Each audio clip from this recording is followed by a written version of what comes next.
Well, welcome back, everyone. This segment is really going to be a drill down on what people call alien. Now, what's interesting about this, and the reason I put alien in quotes, and you'll see the title is Contact and the Cosmos, a Framework of Understanding. This next 45 minutes or so is going to be a very deep look at that. How is the cosmos structured? How do you make contact? But most importantly, what kind of various phenomena is occurring that is all being called alien? Now, we live in a space age, and so people are going to put everything in the context of the world and the time they live in. As the Vedas say, the world is as you are. So many people have experienced various intelligences. Some are extraterrestrial, some are man-made, and some are from other dimensions. And how do you distinguish them? And that's why there are three broad categories here that I want to go through. The first one, and the word alien, which I never use, and here's why. It's too broad. People use it meaning extraterrestrial, but they're actually using it describing a whole bunch of phenomena, only a small part of which is extraterrestrial, and they don't know it, and they don't want you to know it. Discernment is key, and if you lack discernment, you can be fooled, and that's what this is all about. You have to attain discernment. So, under extraterrestrial, the first thing I have are TDIS, transdimensional interstellar extraterrestrial beings. That means civilizations from another physical planet who have physical bodies and physical starships that go from one star system to this one, but they're not doing it through a straight line space travel, like the space shuttle, because you have to go beyond the speed of light. And in the mid-90s, I wrote a paper called The Crossing Point of Light. And the reason I did is because most of what is in the cosmos is resonating at frequencies beyond the speed of light, electromagnetic energy, matter, or space-time as we think of it, i.e. other dimensions. When you are going from, let's say, the Andromeda galaxy, I'm going to show you a photograph of an ambassador from Andromeda who visited us at Joshua Tree National Park a few years ago. If you're going from there, which is 2.5 million light years from Earth, and if you're traveling at the speed of light, it'll take you how long to get here? 2.5 million years. But it would take you 2.5 million years to get back. And that's at the speed of light. 5 million years round trip. Not going to happen, never going to happen. So that means that, by definition, if a civilization has reached Earth from another star system, they are going beyond the speed of light. And now we're in a whole new physics. And this is the physics they do not want you to know about, that has been studied for the better part of a century, that deals with transdimensional or interdimensional systems. So you can take this object, a laser pointer, put an electromagnetic field around it in such a way that it will levitate, become almost massless. But if you click it a little bit further, in resonant frequency, it will disappear from visual space-time, and you can make it reappear at another point in space-time. I'm qualitatively trying to describe what's actually happening. Now, this began to be observed, Einstein called it the spooky effect, where the same particle could be in two places at once, resonantly. And he called it the spooky effect. It was spooky to him because he didn't understand it. I remind people that someone once asked Einstein, what's it like to be a genius? He says, I don't know, ask Nikola Tesla. So, at any rate, I'll leave that be. history is always fake.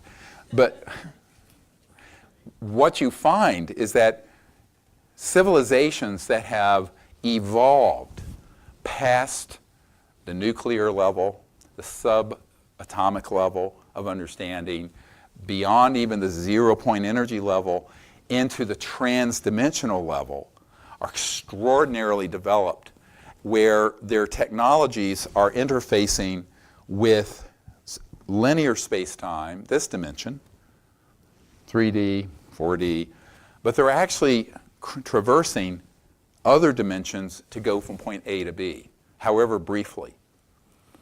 Their communication systems, instead of being, we think our cell phones and smartphones are so fabulous. Well, it's 1844 radio frequencies and what have you. Their communication systems interface directly with thought. So you think to it, it interacts and transmits it instantaneously across any distance of space-time in real time. That's the only way you can communicate across millions of years, light years of space. Does this make sense to people so far? If I've lost you already, we're in trouble, because this is the elementary level. Now, once you reach that capability, it means that you're able to move across the vastness of space in fractions of what you would even at the speed of light, and almost approaching instantaneously if your technologies are that advanced. Some aren't. It may take a month to go a couple thousand light years for some. For others that are developed at a different level, it may be seconds or instantaneous at the speed of thought. But I always point out to people, what's the speed of thought? Well, thought emerges within the consciousness field and is beyond the limits of space or time, which means it's infinite, infinitely fast, but instantaneously and omnipresent. So that's the field we're talking about, the consciousness field.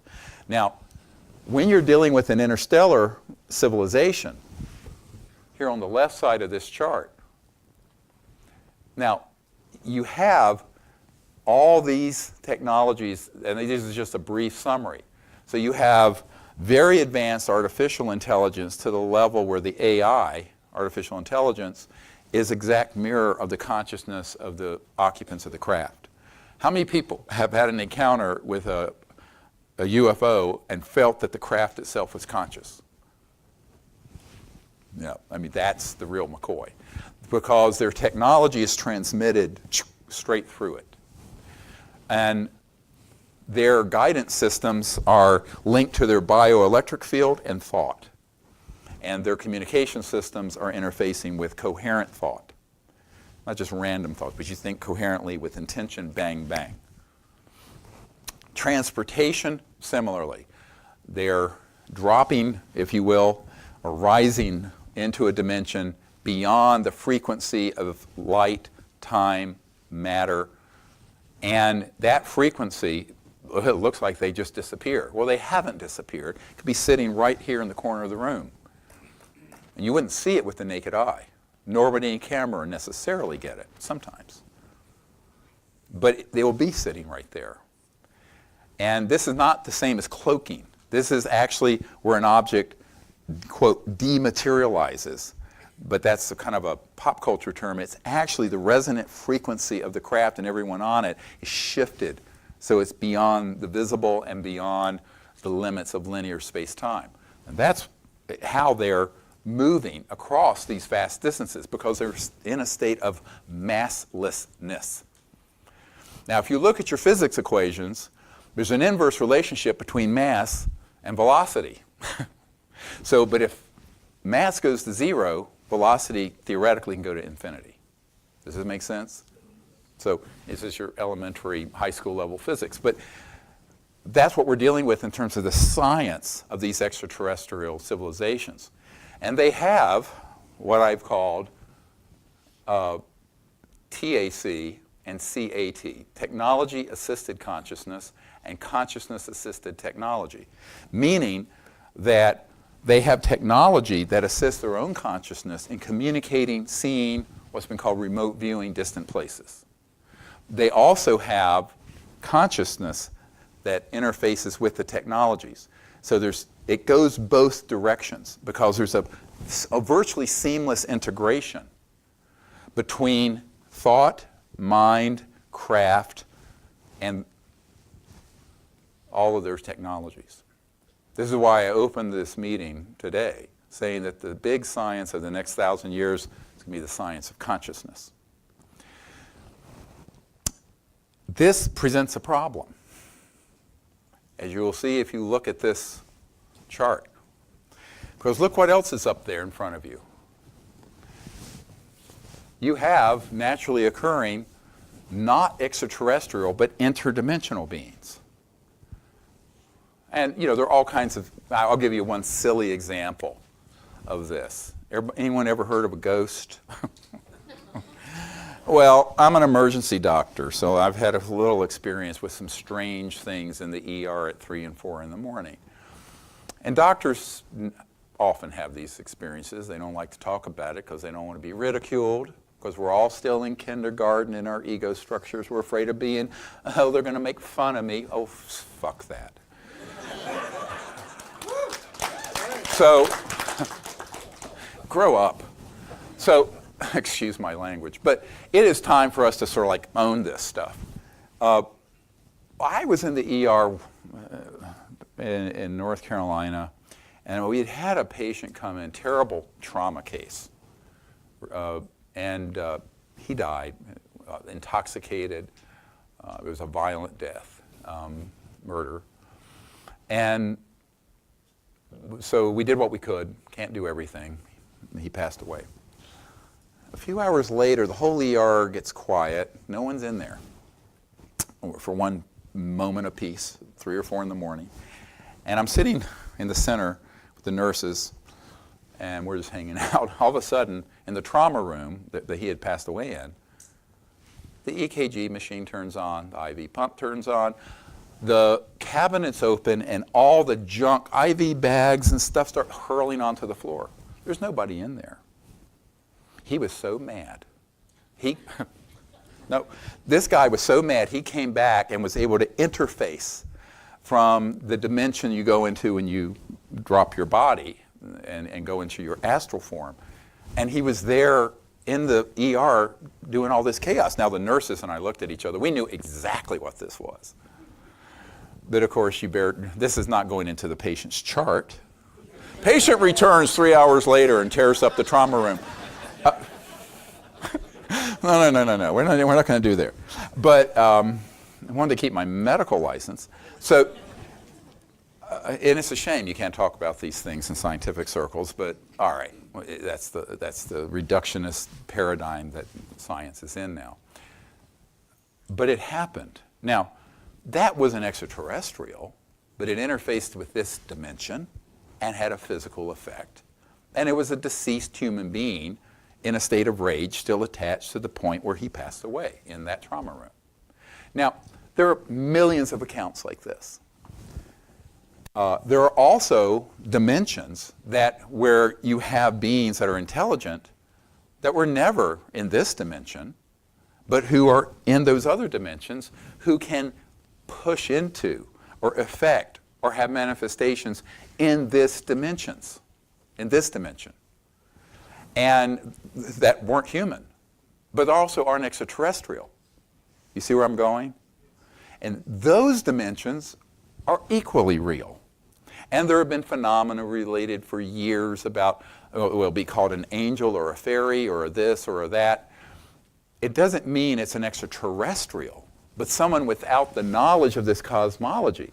So you can have an ancestral spirit, you can have a poltergeist phenomenon, you can have intelligent beings who reside in astral dimensions, as they're called, that are the body of light that you have a lucid flying dream with. That's astral. But that's where they're from. But they can come into this dimension. Some are of higher frequency, some are lower. Some are more conscious, some are not so conscious. This is like people. And some can be scary, and some can be beautiful. And this is where the whole term of angels and demons came from. And so when you get to the celestial level of higher, you get into the angelic and then the pure thought realm, it's causality. And this cosmology goes on and on and on. Now, all of these that are naturally occurring, I'm calling interdimensional, can have manifestations or phenomenon that look a lot like this, because these are crossing through dimensions to get into this time-space. And so phenomenologically, what you might see or experience from a poltergeist, an astral being, a lower or higher one, or even angelic being could be confused with some of the manifestations of an extraterrestrial civilization that is trans-dimensional and has the ability to teleport, transfer through space-time. It's interesting to me how many people I've worked with in the intelligence community in advanced engineering systems who've had various experiences with this in experiments they've done, and they didn't understand the cosmology of what was happening in their laboratory. We're going to talk about this in a moment.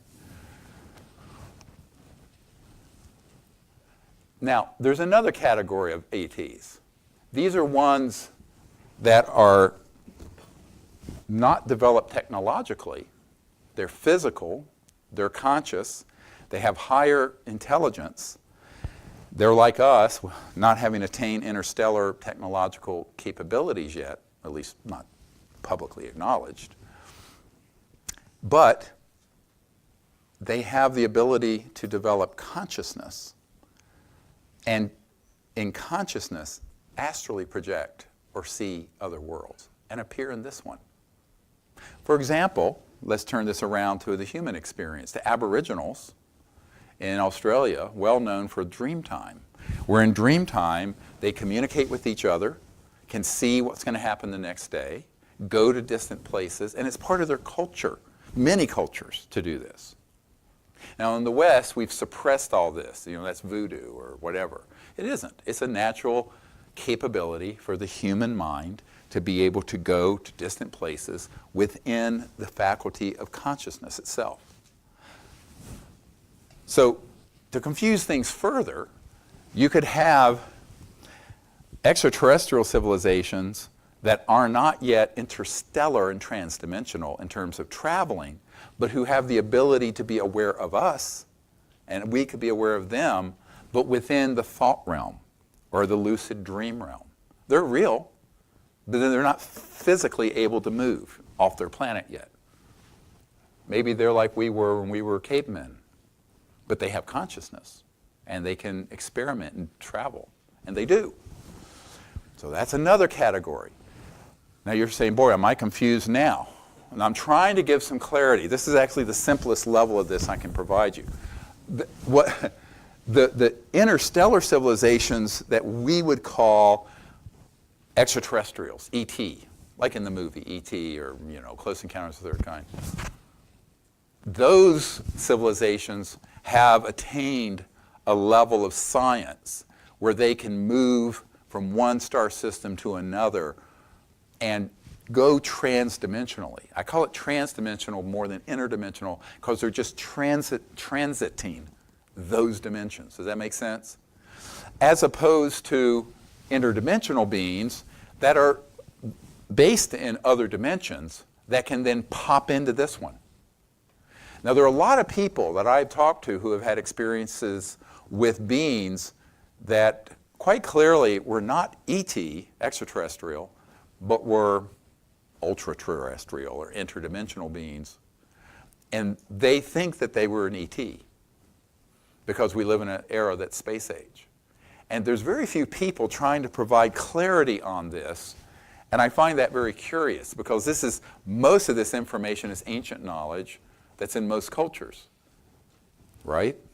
Everything on this middle part is things that people have talked about and studied for millennia with ancestors, ghosts, personal meditative experiences, astral projection, the Rosicrucians, on and on and on.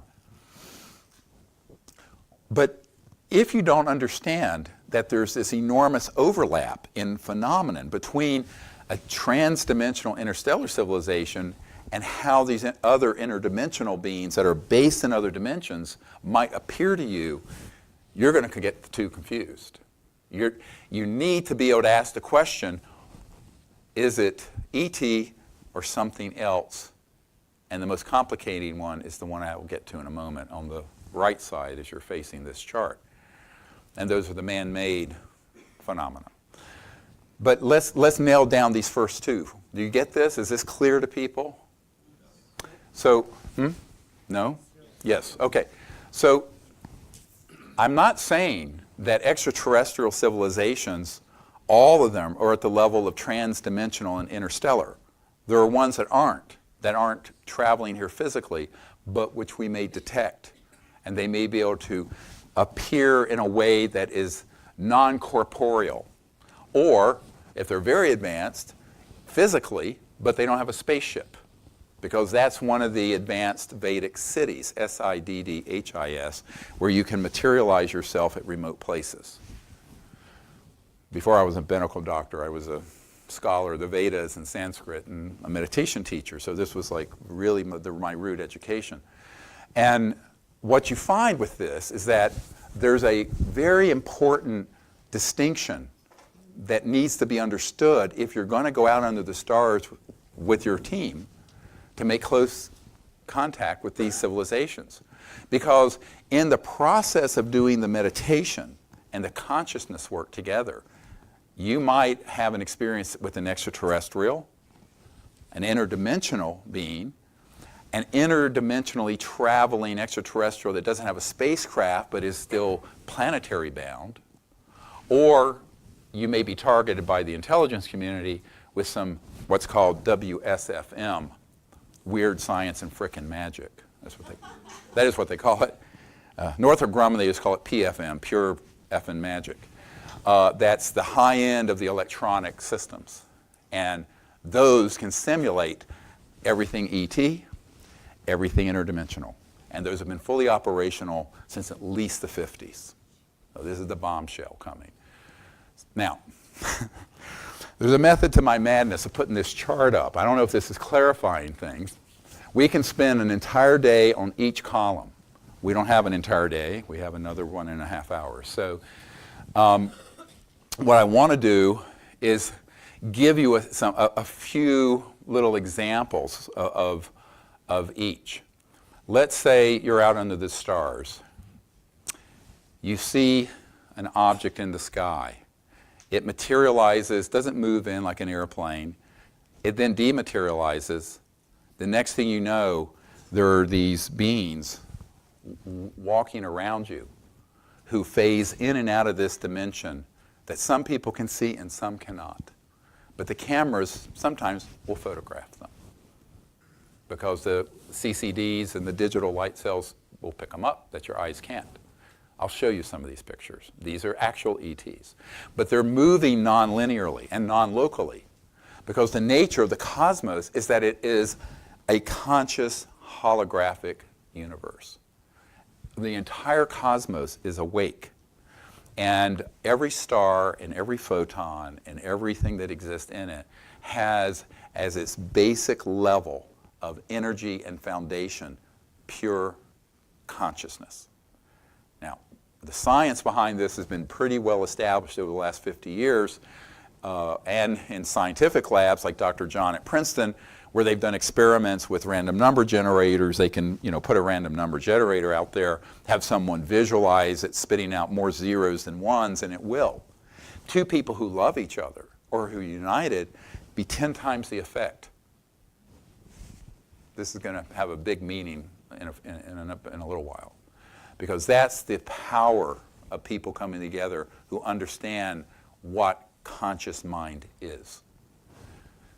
Now, on top of all this phenomenon, this phenomenology that goes on and on and on, you can then have, as I mentioned before, an experience with a being from an interdimensional realm or another realm of being, like a refined level of the astral. And some people call this the angelic realm and what have you. And It was interesting when I was at the Vatican talking to Monsignor Balducci, who was a senior theologian to Pope John Paul. He said, you know, people confuse this all the time, but angels and demons, they don't need flying saucers. It was such a simple statement. I said, yes, of course, but they do confuse it all the time. And so what you find is that there are parts of the intelligence community that want it to be confused because they're going to use it to fake things. Stay tuned. In a few more minutes, I'm going to explain this.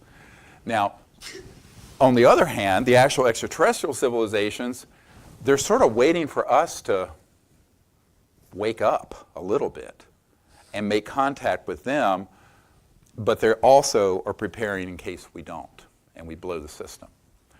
So a lot of what you see with extraterrestrial involvement with the Earth has to do with the fact that we're at this crossroads where we're either going to go or it's a go or no go. Unfortunately, the people who think that the ETs are going to land on the White House lawn and fix everything, that ain't going to happen, all right?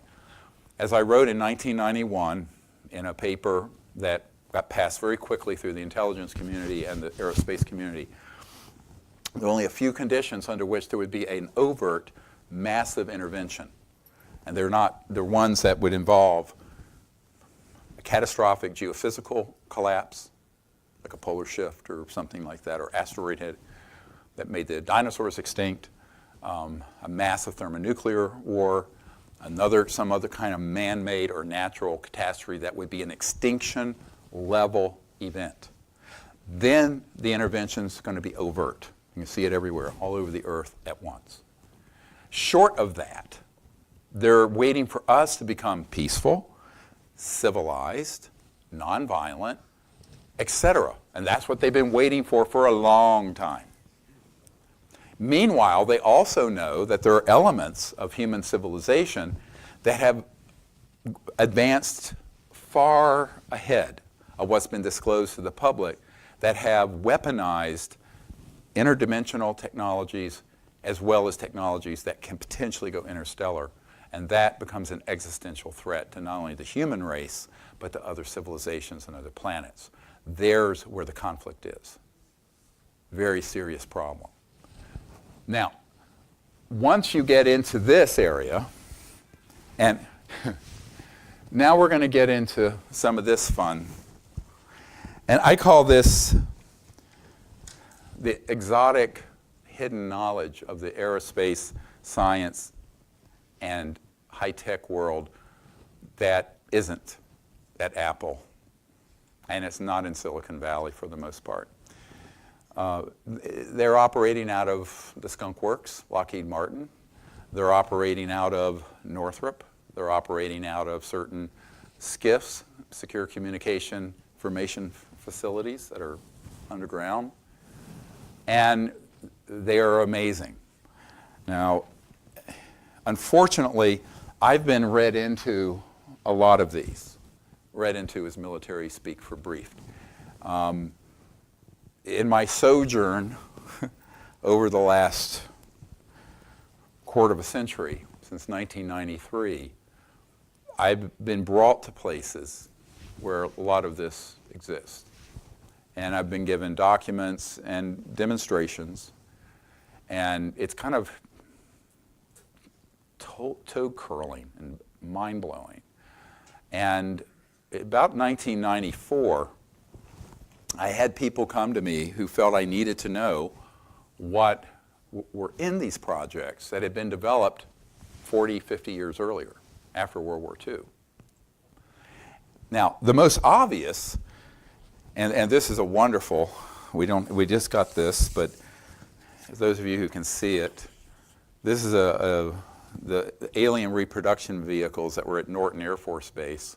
There's a big one, the papa one, and the medium size, and the mama, and the little baby one. And I forget the dimensions, like 100 feet, 50 feet, 30 feet, something like that. And these are electromagnetogravitics. And this was in 1988. There were some people who were in there that described these devices. This was sort of like a museum. These had been around for a while. Because as I mentioned, the big breakthroughs in electromagnetic research were done between the late 1800s and the mid-50s.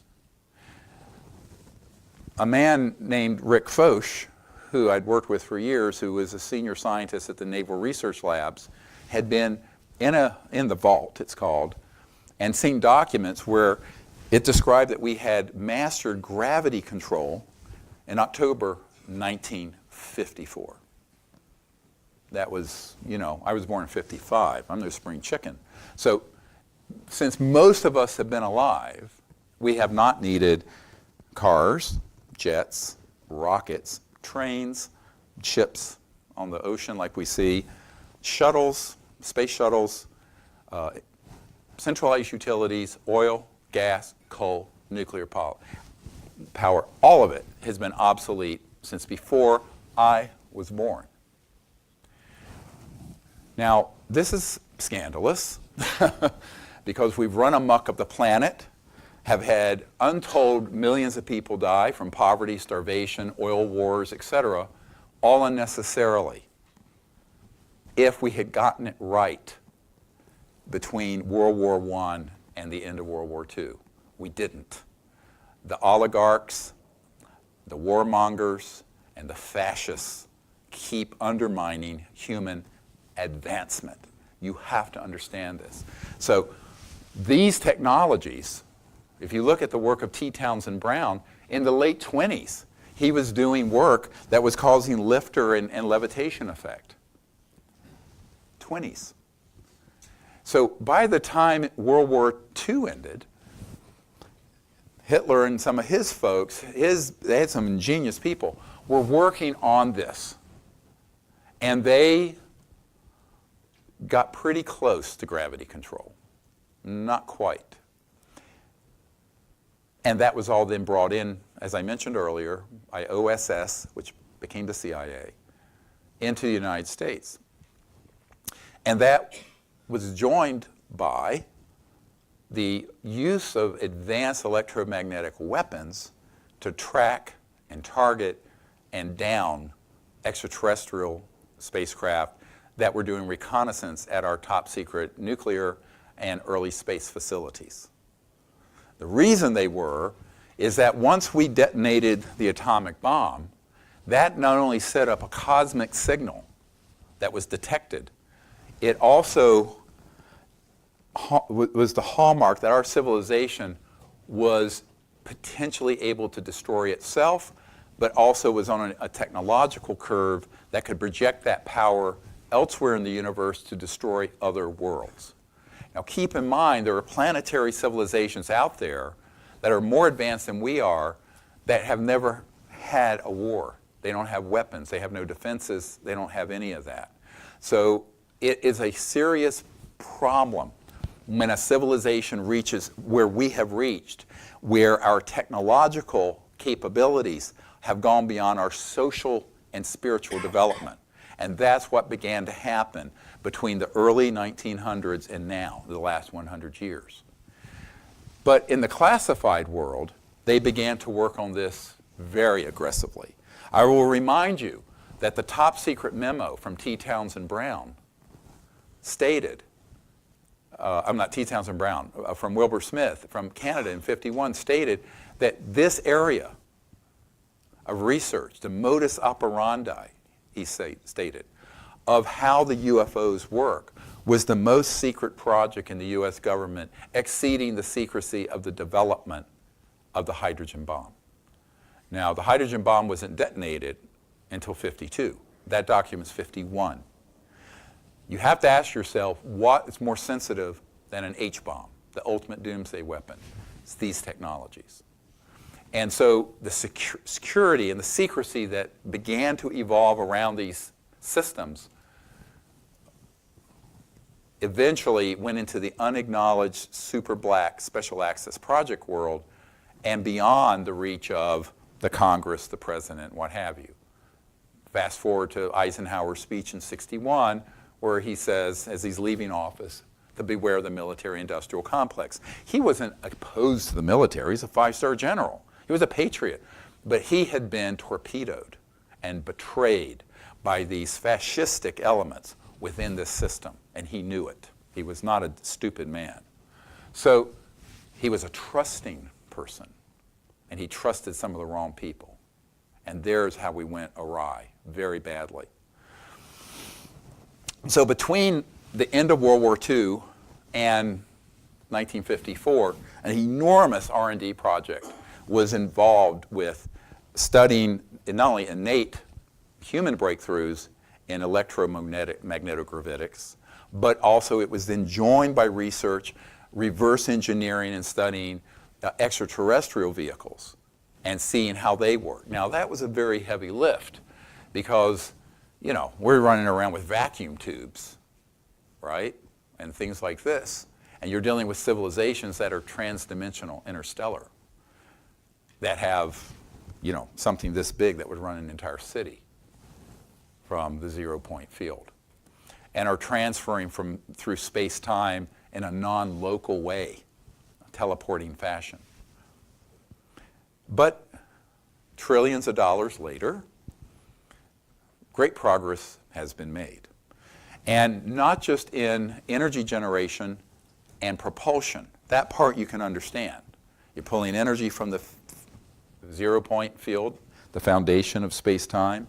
You create an electromagnetic fields that are very high voltage that create a lift effect, can reach and attain the level of where something dematerializes and teleports to another point. It's all about resonant frequency. But then they also started looking into other things. And in the process of that, found that there were technologies that could be used that are in this electromagnetic spectrum that interfaces with consciousness, thought. I remember Carol Rosin telling me that Werner von Braun on his deathbed's biggest fear, beyond that of the hoaxing of an alien invasion by this crazy component of the intelligence community, would be their use of these electromagnetic weapons that affect thought and consciousness on individuals and on masses of people. Psychotronics, radionics. In 1994, I had a meeting with a man who, in the 56, had developed a system, an electromagnetic system, a headset you could put on that would enable people to see and remote view distant places through electronic interface, basically a technology-assisted consciousness system. This was taken over by a front company for the CIA. But he described to me the details of how this worked, offered me one of these headsets. I said, no, thank you, at this point. So you have the ability then to create all kinds of phenomenon, which I want to go through very quickly. In addition to those, and we have Michael Schratt to thank for this, we have a number of items here. Here you have these are all man-made. Now, these are, if you look, they have tubes, and if you see something that has this kind of structure on the bottom, that's not interstellar. That's Northrop Grumman or Lockheed Skunk Works. And they come in a variety of sizes and shapes. So there's some that are pyramidal, some that are disc, some are triangular. This is one based on the Helena, Montana, I believe. Is that right? Missouri. Oh, Missouri. And has a sort of a grid structure here. People saw it close up. Silent, floating along. Now, to 99.99999999999% of the population, they just saw a UFO. It's alien. No, it isn't. It's coming out of the Lockheed Skunk Works, or Northrop Grumman, or SAIC, Science Applications International Corporation. So that's something you absolutely have to know.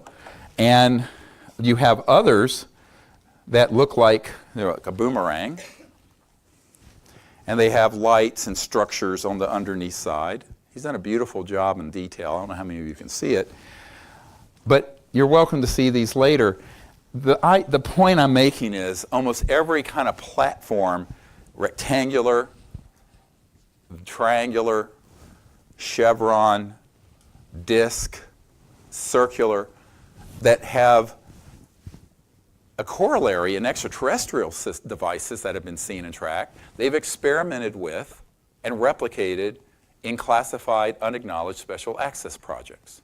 Now, these are highly classified, highly compartmented, and meaning that if you're not in that project, you're not going to know about it, and occasionally some information leaks out or gets out to us. And Michael Schratt's done a great job of collecting those. What I have found, and this was beginning in the early 90s, is that those systems have a corollary biologically. And this was interesting to me because the reason I was read into this project is because they knew I'm a medical doctor.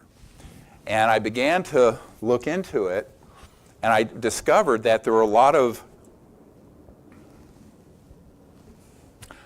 these creatures that people see. Again, some may be interdimensional, some may be extraterrestrial that are transdimensional, but then there are the weird ones that are man-made. And some have called these programmed life forms. They are bio-nano machines. They have integrated circuits in their cerebral cortex. They are completely man-made, and they are under man-made control. Is Ricky Butterfass here? Ricky is on our team in Denver, and he and I visited a man outside Denver named Stan Romanek. And Stan had all this weird stuff happen. I mean, he had been on TV shows and this and that, and they were opening all the doors for him to tell his story. I thought it was very curious. So we went to his home, and he played a recording of a voice and showed us a videotape. And this was gobbled up, apparently, by Disney, or one of the big studios, and black shelved. But we saw it. And Ricky, who is one of my assistants here, he saw it with me.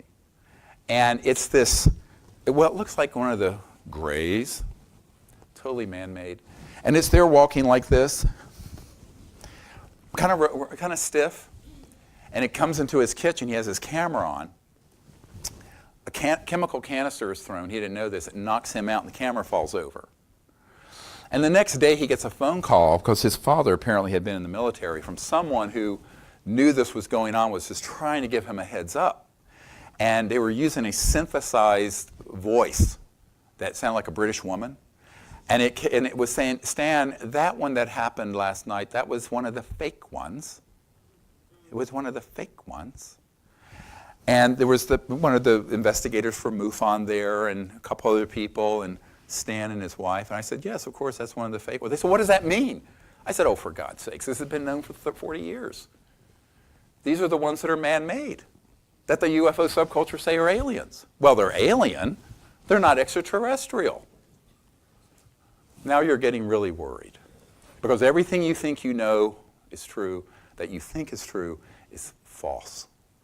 And it's part of a counterintelligence program. It's very, your tax dollars hard at work here, folks. So think about the ability to take the genetic material from a deceased extraterrestrial biological, grow it in a facility. Dolly the sheep wasn't the first cloned advanced life form. Put integrated circuits in and have it under the control of certain military commanders and special operations teams to engage in what I call here stagecraft, all right? And the stagecraft that you see at the top is a very sophisticated programming that involves man-made UFOs, electromagnetic warfare systems that interface with consciousness, chemical systems, and biologicals that look like aliens but are not. This is something that everyone worries about when they hear this, because they think, well, what part of everything that we're studying and out there on the internet and on the X-Files or on this conference and that conference or what have you is extraterrestrial, and what part of it's man-made? And how do you know the difference? Well, we just showed you, up close and personal, the ones that are man-made aren't that hard to figure out. At a distance, however, they're very hard to discern from an extraterrestrial vehicle, ETV. And you have to be able to have enough of this information when you're out under the stars making contact to have this in your differential analysis. In medicine, we call this differential diagnosis, right? If you have chest pain, if you're an idiot doctor, oh, that person has a heart attack. Well, it could be pleurisy.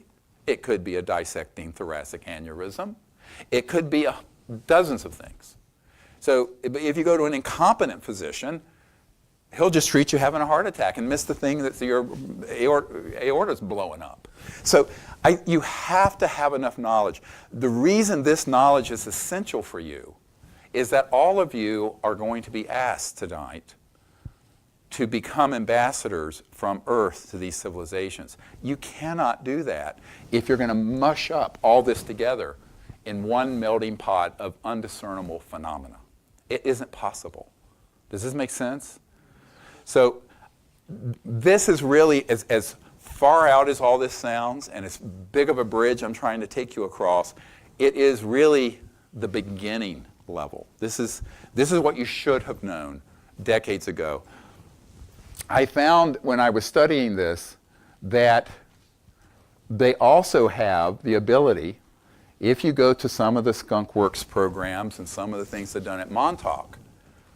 When I first heard this is about 93 or 4, from a man who had been in a really classified facility near Edwards Air Force Base, that they had electronics where they can hook you up and you can take you into another dimension, into the fourth ring of hell, if you want to call it that, and then materialize that creature 3D running around the lab. Now, some of these escaped at Montauk, and some of them have escaped other places. Those are not extraterrestrial, they're alien. Visualize technologies where that capability exists in the hands of sociopaths and psychopaths using trillions of dollars in money. That's what we're facing. I'm not trying to scare you, but I'm trying to wake you up. This is actually what the false flag isn't just going to be flying in one of those. It can also involve biologicals, psychotronic, electromagnetic materialization, on and on and on. Now, those systems are fully operational and have been for decades. In 1997, and actually Tony Craddock filmed these events in Washington, we were doing some briefings and invited members of Congress because I'd given up on the executive branch, the president. I'd been told by a very close friend of the president that he didn't want to pursue this issue because if he did, he would end up, quote unquote, like Jack Kennedy. So I said, well, what does that mean for me? And he said, well, it doesn't matter if you get killed. That's Washington. They don't have you. Welcome to Washington. So I said, okay, fine. So then I thought, well, maybe we could get a congressional committee or a chairman of a committee to hold open hearings. We invited them. Edgar Mitchell was there. A whole lot of people were there. The day after, I went and briefed the head of intelligence for the Joint Chiefs of Staff at the Pentagon. What was interesting is that a man who was supposed to be one of these dozen or so initial disclosure witnesses when we were still not doing this publicly, but it's Project Starlight, which was the code name for trying to get the government to do it so that I wouldn't have to. And so it would be official instead of unofficial, all right? I mean, because I'm trying to live in the rule of law and the democracy here. But so much for that. The government has collapsed and failed on anything important. So completely collapsed.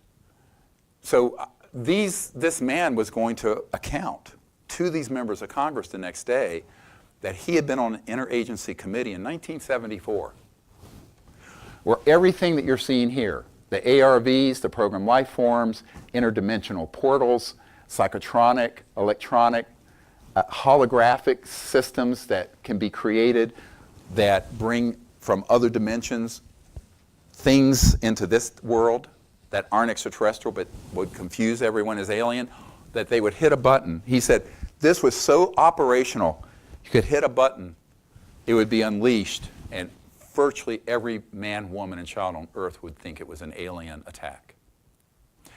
And I said, you've got to share this with these members of Congress. He says, I intend to. In the wee hours of the morning, some special operations folks that he had worked with in that command showed up at the hotel, the Westin in Georgetown, and took him to an undisclosed location out in Virginia and held him there until these meetings were finished. Before he left, he slipped a note under the door of my assistant, Sherry Adamak, at the time, who was helping me. God bless her, she's passed away. And he said, I would love to be able to do this for you, but they're begging me to give them time to get this under control and not to share this information with the members of Congress who are going to be there. And now I still have his name and all his information, but I can't force someone like that to go outside their command and publicly speak about something that sensitive. Because now what I'm telling you about is 1,000 times more sensitive than an ARV or any of this, because it's the entire agenda that they have spent decades developing to do what Wernher von Braun warned us about, and that is that they would attempt to hoax an alien threat to Earth, and by doing so consolidate military fascist power around the world by panicking the public. Now, he's told me that in '74, when he was on this interagency committee, that system had been fully operational for long before he was there. I'm guessing from probably between 1960 and 1968 is when it became fully operational. This is a problem, my friends, because what this means is we are all sitting ducks if we are ignorant. If we know that this is possible, we can make a distinction between the man-made false flag activity and the actual extraterrestrial, and also distinguish that from something that may just be an interdimensional. Now, I have just learned that there are two, and I mentioned this earlier, fast-track trajectories for disclosure happening, of which I am being informed, about which I'm being informed by people very highly placed in the intelligence community. I will describe them to you. The first has to do with what I was talking about earlier, that has been unleashed with Elizondo and that crowd, and that is to begin to acculturate people through a semi-official disclosure of information, but within that have it poised that it will be a threat. No, they've gone into our nuclear facilities and turned off our nuclear missiles. Yes, they have. But why did they do that? To try to get us to realize that we shouldn't go to DEFCON 1 and go into mutual assured destruction and destroy all life on Earth. Not because they were hostile. They were trying to save us from ourselves, for Christ's sake. But here's the problem. There's another group that is racing forward, and this group is headed by one of the four clans of the Mormon corporate empire. But it's a breakaway group. And this particular operation has reached full functionality on an anti-gravity interdimensional device as of a few weeks ago.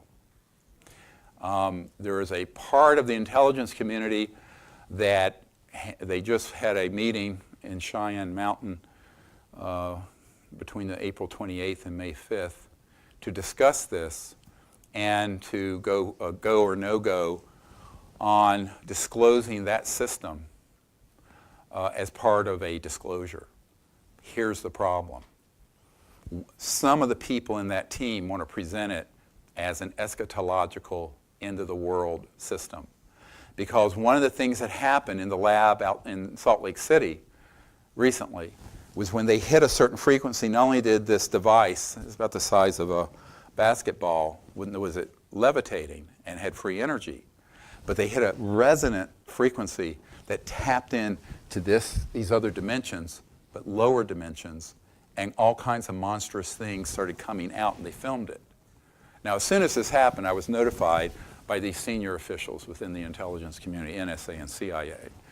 And they asked oddly for my cooperation with that type of disclosure. And I said, yes, but that's not extraterrestrial, that's alien. I said, you know I knew better, and the public needs to know better. And by God, that's why I did this workshop, even though my shoulder's killing me. So honestly, you have to understand this has been authorized. This disclosure trajectory is authorized. Now, I'm speaking about it at great peril, frankly, personal risk today. But you have to understand that if this rolls out the way they want to, they will try to present this as this end-of-the-world, return of Christ sort of phenomenon. And here's the problem. It was confirmed to me that these portals into other dimensions, they have weaponized. Now, so the weaponization of this kind of technology is an absolute threat to the structure of space, time, Earth, and humanity. And that is in the hands of a person who I have learned is claiming to be the return of Christ for this galaxy. I'm quoting. The scariest goddamn thing I've encountered in 28 years of doing this. And you ignore what I'm telling you, your peril. Now, I want to go in a little bit more into this when I was talking about technological interdimensional portals, because this isn't the only lab that's done this. I was working for years with a man out of the Huntsville Space Flight Center, and well, he was actually in a skiff through IT&T on the payroll of the CIA. It was all very much, organized that way. CIA to IT&T to this individual's company to this operation. He had done experiments doing the same thing and had similar phenomenon come into his lab. I know of in Orange County of a device that was operational that hit a certain frequency that poured into the area briefly all these non-ET, non-human, interdimensional things. People say, well, that's boogamy, scary. I say, yeah, it's scary as you can imagine. But it's real. This is not Stranger Things or whatever the Netflix. This is the real part of that, okay? So when you have people who have that technological ability, but with an agenda to hoax Armageddon, or to present a false prophet, or to create Earth changes. Set up one of these systems over the San Andreas Fault, or between Catalina Island and Los Angeles. Bang. There goes the subduction of that fault. And there goes 10 million people in Los Angeles. Is that fully operational? Yes. Fully operational.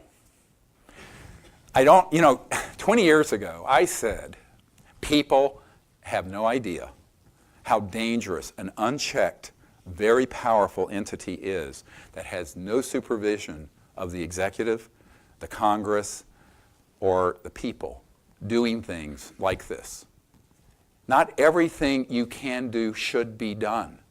And you cannot give this level of technology to an unsupervised cabal of neo-fascists that have been operating, running amok of our liberties and democracy for 70 years, 75 years. So the reason this is such a critical message today is that I don't want you all to be caught flat-footed. I'm hoping by discussing this, we can delay it and give ourselves some time to do a disclosure that would be beautiful and truth and move our civilization forward, not set us back to the Stone Age or worse. But it's all in play. It's all in play. Which brings me to the sort of the last part of this, and that is a lot of people hear this and they'll go, God almighty, I wish you hadn't told me. But there's no time for me to, I'm going to do probably next month, we'll see in Boulder, Colorado, an entire afternoon of this.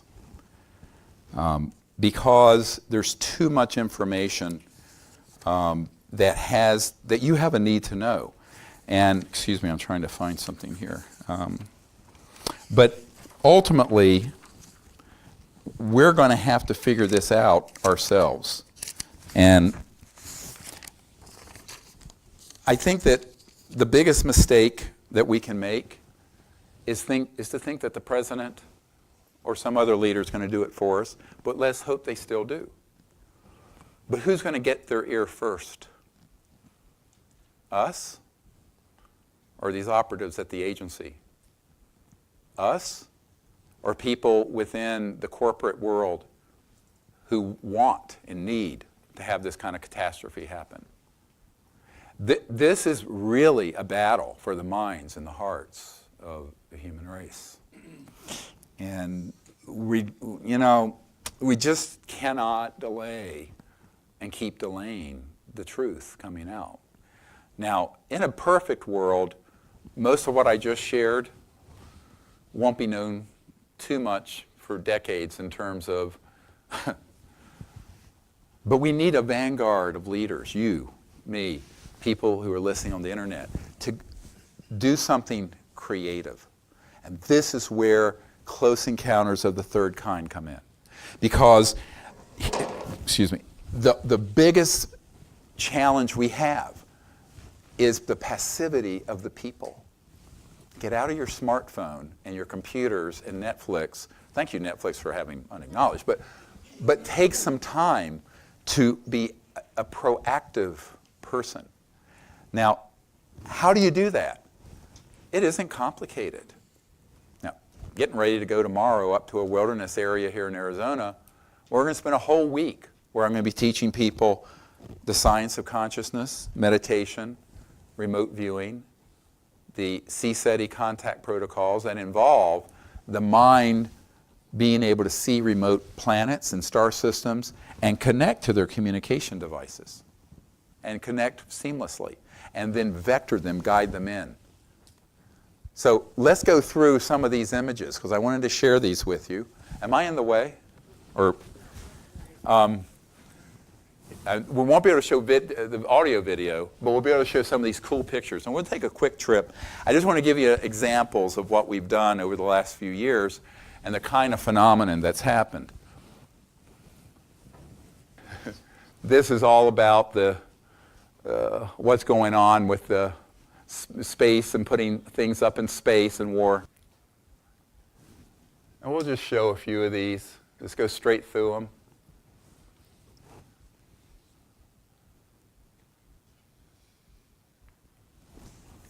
Here's one that appeared with our group in '92, and it's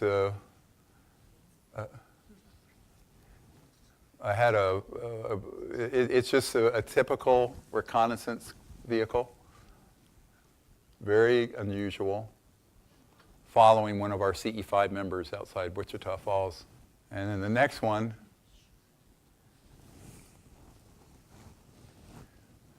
this was taken by Ivy Blank, and she was in Santa Fe. She was doing our meditations and connecting to these civilizations, and this comes by. Seamless, no structure on it. It was going about 500 miles per hour. But she actually, with the naked eye, she felt it, and she remote viewed it. So she took a picture, but it was so fast that she only saw it after in the photograph. And this was like pre-digital. This is old film. And we've had thousands of these sort of experiences. And I love this one. This was shortly before the Disclosure Project event in 2001. I took a group of people to Joshua Tree, and we were in a cave meditating, and I was teaching people about the cosmology and universal peace in the future. And this unusual, how funny, jerky. This unusual cobalt blue object almost fully materializes right above us. And Sherry had passed away a few years before, and her color was this peach salmon, and her spirit body appeared in this burst of light. Broad daylight, nothing esoteric about the photograph, but beautiful. And it was them sort of sending us off. This was the experience when, in the meditation in the cave, the shaman cave in Joshua Tree National Park, we were told, your vision must guide the world. This vision of a new world that is at peace and is universal and has these new technologies. I love this one. His name is Bijou. It's pronounced Bijou. He's an interstellar being from Andromeda. Has sort of a yarmulke here. This is his head and his left hand. His right one's on his stomach. And he appeared outside our circle in Joshua Tree National Park in 2009. He's wearing what looks like glasses, but they're probably night vision. And he has a very bright looking nose because there was an orb here that teleported him onto the site. With the naked eye, the only thing that was seen was this sphere that came up right beside my shoulder. It then went up toward the edge of the group, and we heard 4 or 5 ETs talking. And it lit up the chairs, and there was this strange, almost astral object that appeared. And with some, just increasing the light contrast, you see him. This side of his face is brighter than this side. This is his chest, and these are his legs. This is one leg. He's sort of doing this, floating. He's in the air maybe 5 feet up. And when I asked him where he was from, we have electromagnetic systems, magnetometers that signal as a communication system. He said it was from Andromeda galaxy. And I sensed that he was enormously intelligent. And I said, your IQ, I'm sensing, is around 450 equivalent human. He says, yes. Which means I'm lower than a Down syndrome. But like a caterpillar. Anyway, so anyway, wonderful. Bijou's been with us many times on these expeditions. And now we have this. A few of these I want to go through. These are sort of things that come in. We have satellite charts out with us, and we'll see after all satellites are not, not seen, we'll have objects that will appear, and we'll signal to them, and they'll often turn and then send a light towards us. Beautiful. This was at Mount Shasta a few years ago, and this has happened thousands of times. I can't even keep track how many. There's one that is, now this is a night vision scope. It's sort of a bluish white light. And this ET I call Kindness, who came to me in a lucid dream the night that Sherry Adamek passed away and was introduced to me by her in the spirit world, is in that ship. She's a very senior ambassador with an interstellar coalition. I don't know her real name, but she was like the avatar of pure kindliness. So I name her Kindness. These are interesting because when you, that's me in a coat, and we were on an expedition, and there's an object, there's nothing there apparently, but then it appears and it does, well, you'll see. But this is a very good quality night scope, and this is past the time. You need to go out with satellite charts and be sure it's past the time. It was actually quite close. It looks like it's far away. This one I found fascinating because we were a few feet from us in the tree. This comes on and off. What you need to know, that is trans-dimensional. That could be, within that energy field, could be an entire spacecraft and dozens of ETs if it were to step down into this dimension. That's what happened at Joshua Tree. And then there's one that appears. My wife was with me in this one, right in front of the tree. Looks like a crystal clear sky. It looks like a lightning. And then all around us, trans-dimensionally, are these ET beings that started moving, doing things with the electronics, communicating. It's really beautiful. This is one of my favorite. We were at Mount Shasta, and amazing camera work by this gentleman. Watch this thing. Now, this is in the unacknowledged film, but they didn't slow-mo it enough. It was in the field. Look at where it comes up from. It was right here. We're in the field here. It comes up from here, goes straight up vertical, takes a left turn. The guy swings around. This is at the edge of the speed of light. This thing. And look what it does. It's like a worm going in and out of space-time and vanishes out into space. Now, prior to that, we've been having all this experience with these ETs around us and walking amongst us in meditation, high-pitched electromagnetic tones that sound like crystal bowls ringing, coming out of thin air, all kinds of beautiful phenomena. There it goes. This is a light ship, as they're called. They're only called that because if they're in full 3D, they'd be massive extraterrestrial vehicles. But again, remember, they're going through other dimensions. They pass in and out of this dimension. They can appear and disappear in a nanosecond. These are beautiful. There's legends about these. This is up about 13,000 feet. The top here is 14,200 or so, Mount Shasta. And people who live there have heard of these, often have never seen them. These come out from inside the volcano and will then signal. And sometimes, we have one picture, there were 12 of them that emerged on the side of the volcano.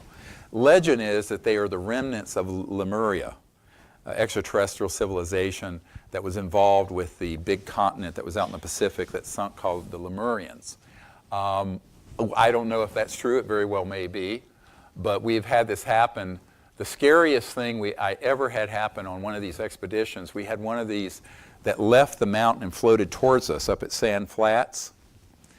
And a high-altitude aircraft fired a scalar electromagnetic weapon, meaning faster than the speed of light.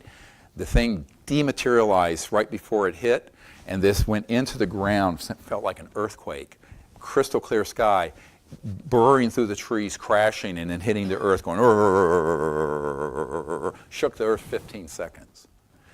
And that's when I realized that everything we're doing is being tracked by the intelligence community, and they're trying to do things to suppress the contact we're doing. It doesn't stop it, but that made me realize in 2004 that we had to be very aware of weapon systems that are trained on our expeditions. Next. I don't know. I was walking on the beach at one of our expeditions on the Outer Banks of North Carolina, the Berry Islands. This came over. Raven, a friend of mine, was at the house and took it. It's very ghost-like. It's just barely in this dimension. It was a little bit humid, but it was clear. And this appeared, and she felt it. And I was doing a walking meditation on the beach when it occurred, communicating with the ETs, which is what I like to do. And it was beautiful. The night before, this same object came out of this, it was fully materialized. We didn't have a camera that was doing 360 and went straight into the ocean. This was it the next day. And it would appear, it was about this big at arm's length, materialized, dematerialized, materialized, dematerialized, and then went straight into the ocean. This is at the Outer Banks, and then the following year. And this is one of my favorite. We were being harassed by some federal agents who ended up trying to put me in prison for 3 years. It's a long story. And welcome to my world. And this happens. Now, if you heard the audio, we don't have audio. We had these electronic devices, and as soon as this thing materializes, watch what happens. It gets enormous. It's orange, and it lights up the entire ocean and the whole area. It was huge, and there was this beep, beep, beep from the electronics. It then vanishes, and then there are others.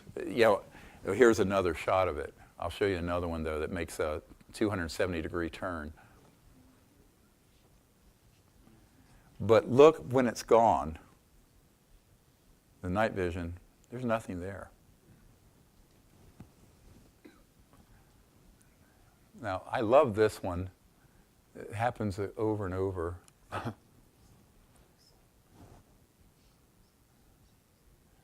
And then this happens. Watch its movement. Look at the angle it turns. I'm not a satellite, not an aircraft. And it dematerializes. Now, meanwhile, we're having around this time, they're teleported energetically with their electronics that interface with their consciousness onto the site.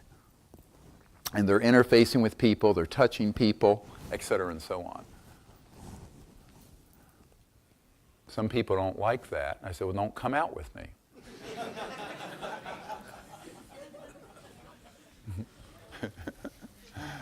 People are funny. They're comfortable when it's at a distance, and when it ends up coming up and standing beside you, and then they go, oh my God.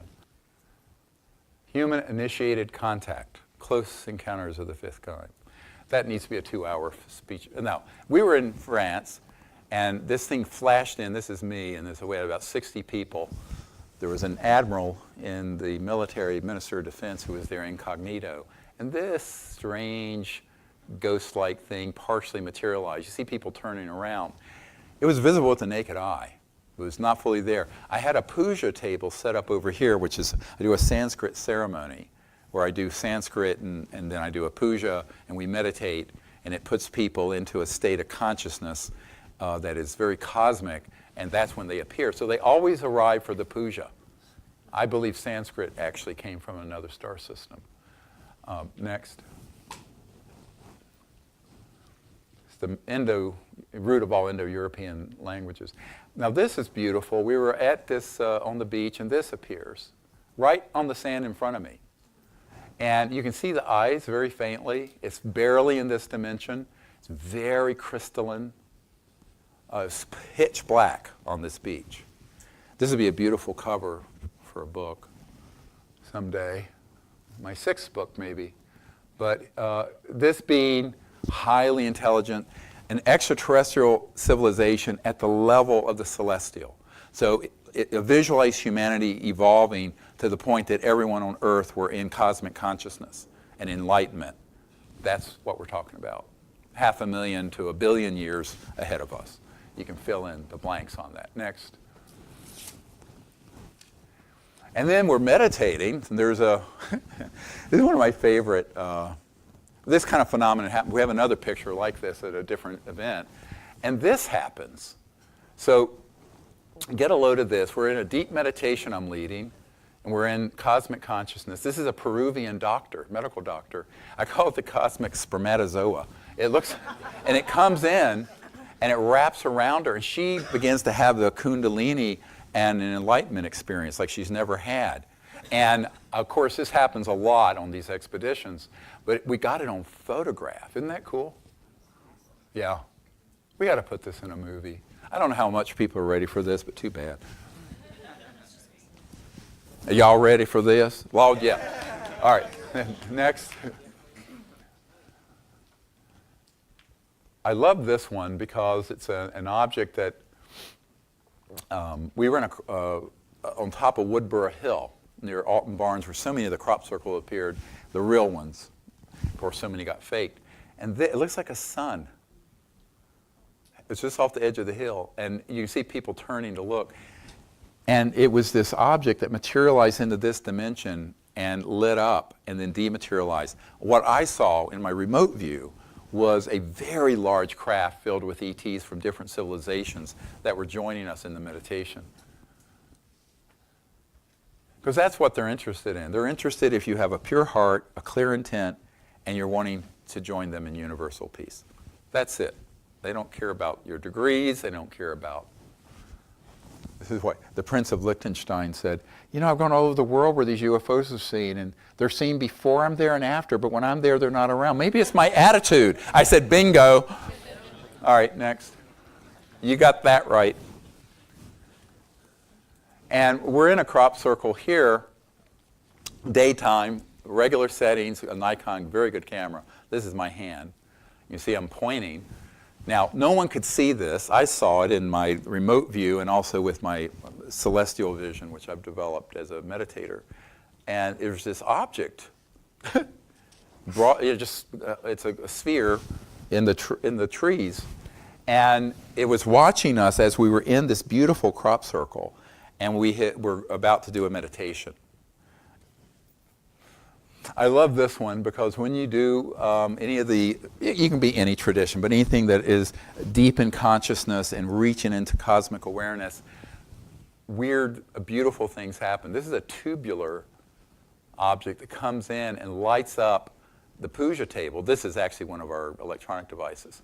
And it's all in blue. It's this beautiful blue color. I love this one. This is briefly in the film Unacknowledged. We're sitting on the land I had in Colorado, and this launches straight up from the land and stops. Light shape. Very similar to the object at Shasta, though I call it the corkscrew that went off, but it just goes up, stops.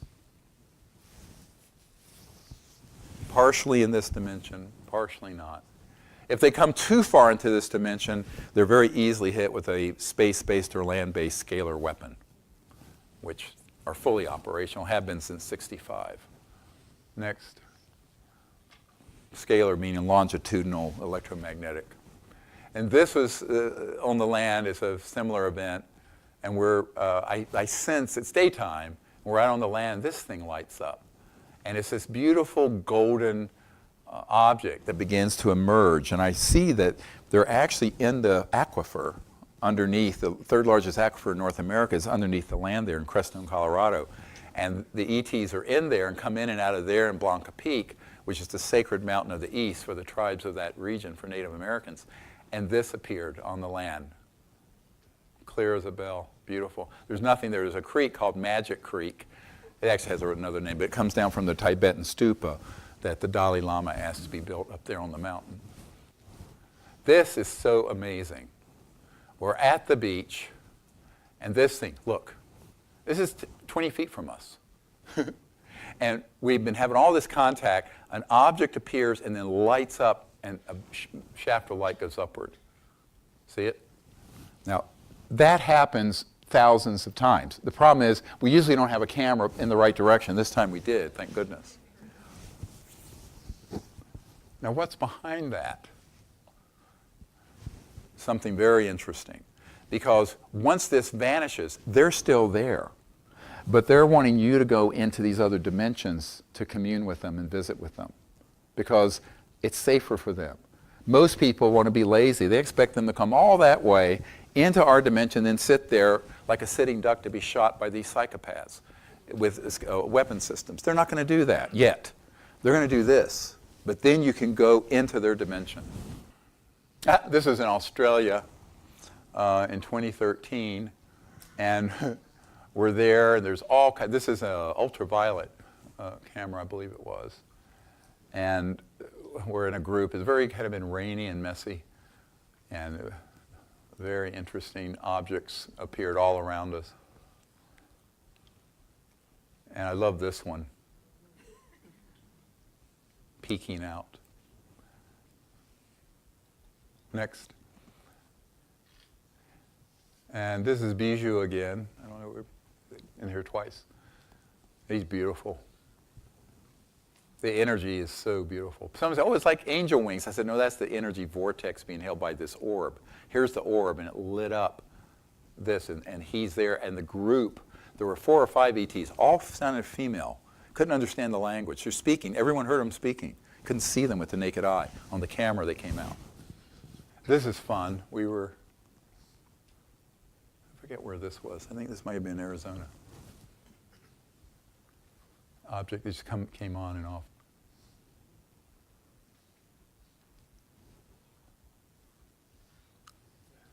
This is 3 years ago. I love this. This was last year up in the mountains here in Arizona. Look and what happens.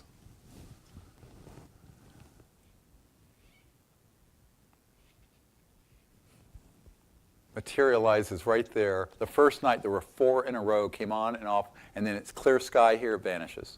Now that happened every single night we were up in the mountains last year.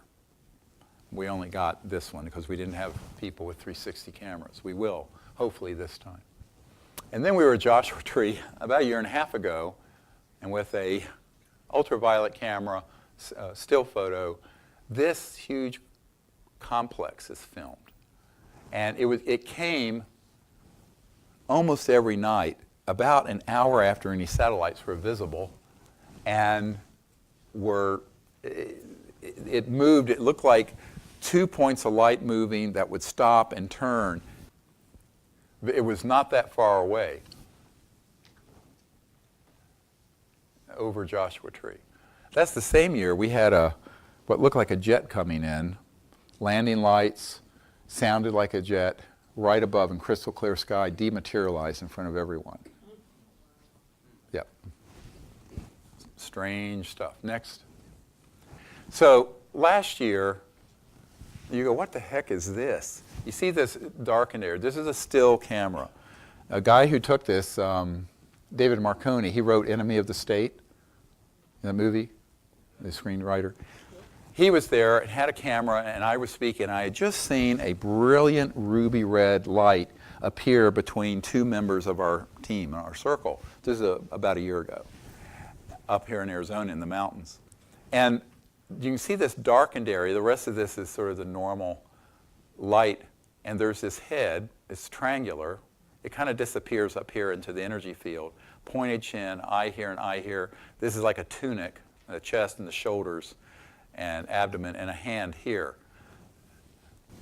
And then if you come back a little bit, you'll see him here.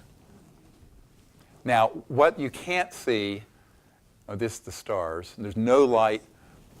Next to him is a man, Ed, I'll just use his first name, who had had a long-term hearing loss.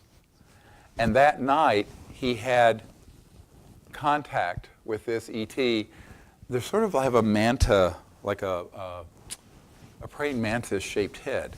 They're very gentle, and they're enormously intelligent. They're master healers. And he continued the contact with this being throughout the night. The next day, he came to the meeting in the afternoon, healed. His hearing is normal, still is. Completely reversed his hearing loss. Okay. Was that fun? All right. So those are just a sample. I mean, it's a quick trip through. We have thousands of these. The main thing for you to understand is that you can do this at home. You don't need me. One of the things I eschew is I don't like the whole, well, I like being a teacher, but I don't like people being dependent. The problem with organizations, people get dependent on their leaders. I am not that kind of person. I'm the kind of person, in medicine there's a saying, see one, do one, teach one. What that means is you see it done and learn. The next time you're doing it yourself, you master it, and the next time you're teaching it to someone else. That's the model that I think is most effective, as opposed to some centralized guru or what have you. So what I'm hoping all of you will do, even though of course it's a very extensive course in consciousness and protocols, is to learn the meditations and the CE5 protocols that involve deep meditation, expanding the mind in remote viewing, making contact, and then sitting in silence and inviting them to come for this one purpose, to be an ambassador of enlightenment from Earth to these people. They need that. They're waiting for us. They want us to do it. It isn't happening at the CIA and Pentagon, and it isn't happening at the White House or Congress or the United Nations. And I've tried. So we have to be the vanguard, showing to these civilizations all that is good about humanity and the promise of the human future, that's that good future. And how do you do it? You go out without fear and without prejudice, fully aware of the cosmology that I introduced you to, but with discernment, and make contact with these civilizations. I tell people I've done this in an organized way for 28 years. I started having direct contact using the CE5, Close Encounters of the Fifth Kind protocols that I co-created with ETs on board a spacecraft in 1973 when I was just turned 18. What I tell people is that I have never had any harm come to me or anything but beautiful, except at the hands of humans masquerading as alien. So just keep in mind, I'm your canary in the mine shaft, and I'm still twittering. So, and don't let fear overtake the vision of the good future that awaits us. All right, now, before we close,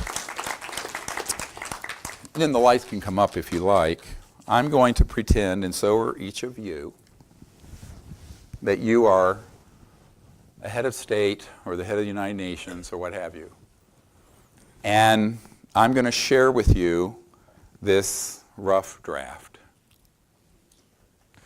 of what I've asked to write and what I hope will, be delivered. I'm getting hoarse. And it's a little bit, it's brief, but the people don't listen to things that are long. So it's 2 pages.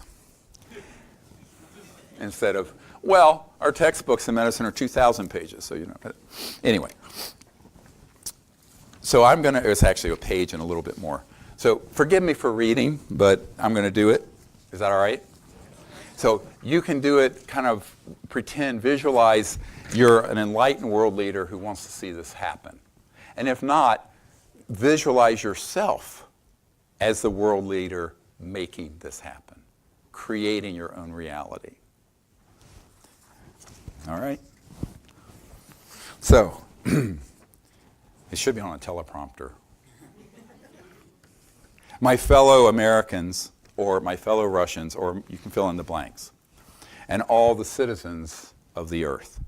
It has come to our attention that extraterrestrial civilizations of great technological advancement have been visiting the earth for some time. While their presence likely dates from very ancient times, the modern era since World War II has seen a large increase in sightings and interactions with these advanced life forms and their spacecraft. It must be emphasized that they appear to pose no threat to humanity or Earth, but instead are quite concerned about our own unchecked war-making capabilities and violence, combined with our early attempts at the exploration of space. Since the dawn of the nuclear era, these extraterrestrial civilizations have made concerted efforts to do reconnaissance at all known space and nuclear facilities. In some cases, these facilities have been penetrated by ET craft and our nuclear missiles rendered inoperable. Such incursions appear designed to warn us not to use these world-destroying nuclear weapons and are not acts of hostility. They also appear concerned with the rapid decay of our environment and biosphere and the extinction of many species on Earth. Since World War II, there have been extremely secretive projects studying the energy, communication, and propulsion systems of these extraterrestrial spacecraft. It is time for us to disclose these momentous scientific findings to you. These technologies have the potential, if used only for peaceful purposes, to give us a new and sustainable civilization on Earth, free of poverty and pollution within a generation. Since World War II, however, if used for destructive and violent purposes, these same technologies could end our civilization. For this and other reasons, the strictest secrecy has surrounded the study of these extraterrestrial technologies. But the time has arrived for the truth to be known. We are not alone in the universe, and it is time for humanity to become a mature, peaceful civilization and take its place in the cosmos with other advanced peoples from other star systems. To this end, I call on the world community, other world leaders, and all the people of the earth to come together and begin this new era on Earth. We must make open, peaceful contact and initiate diplomatic ties to each of these civilizations. We must do this as children of the earth and not just as one nation. All nations and people of Earth must be represented and empowered in this process. We must commit to keeping all weapons out of space and going only into space for peaceful purposes that benefit all of humanity. We must bring forth these advanced energy and propulsion technologies so that the world's environment and people benefit. We must all agree to never allow these new technologies to be used as weapons of war. And we must commit amongst ourselves that if any nation or group attempts to use these technologies for violent or destructive purposes, every nation and people on earth will rise up to immediately stop it. We face a choice. If we do nothing, our environment and civilization will degrade and we may face extinction. If we use this new knowledge and science for war and destruction, we will also surely perish. But if we establish a world of peace, humanity can now advance as a civilization that is sustainable, just, and worthy of exploring the universe. This is the singular and great challenge of our generation, to establish world peace and to create a new sustainable civilization on Earth. Once we have achieved this foundation of peace and justice, we have learned that these other civilizations will welcome us in the cosmos with open arms and hearts. So, my fellow citizens of Earth, let us work together to achieve the destiny of humanity, an enlightened, peaceful world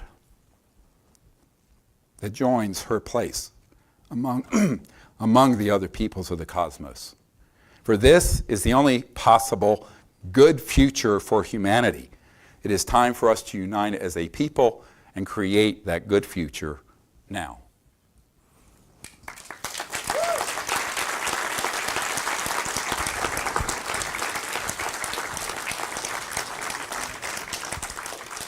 So that's my draft of what I'd like to see the President and Putin and everyone else address the world with. It's perfect. It's a little bit. It was, how many minutes? 5, 10? That's about all you can handle in the media. So you all can, I'm going to eventually, refine this. That was done at 5 a.m. But what I want you to visualize is this happening, not the false flag and not the other. We have to create that reality. This is possible. And there has to be some possibility, because I've had 2 people, one close to the President of Russia and one that is in the national security system of the United States, very high up, who is in charge of disclosure, asked me to write something like this for President Trump. So it is very important for us to understand there's potential for progress, not give up. Never. I'm really getting hoarse. The other thing I want you to visualize is that regardless of what happens with these politicians and the power elite and the media and the buffoonery and the fake disclosure efforts, you control your own destiny. We're all in this together, but you can join together with 2, 3, 4, 5 people where you live and become a team making contact as an ambassador to these people. And you can do it tonight, and you can do it every night. Turn off your television, go out into the stars, meditate, and because the only thing these civilizations are looking for is a pure heart, clear intention, and the right purpose. They're not interested in entertaining you like dolphins at SeaWorld. There's enough photographs and images and what have you. They really want people to work with them who are enlightened, who understand the cosmos, who understand the conscious universe, and who understand that we have begun a period on Earth that has the potential to become the most developed civilization that has ever been on Earth in the 4 billion years it's existed. We also have the potential to destroy this planet. So it's very important that all of us come together and lock arms and create this new world. Thank you very much, and I appreciate you coming.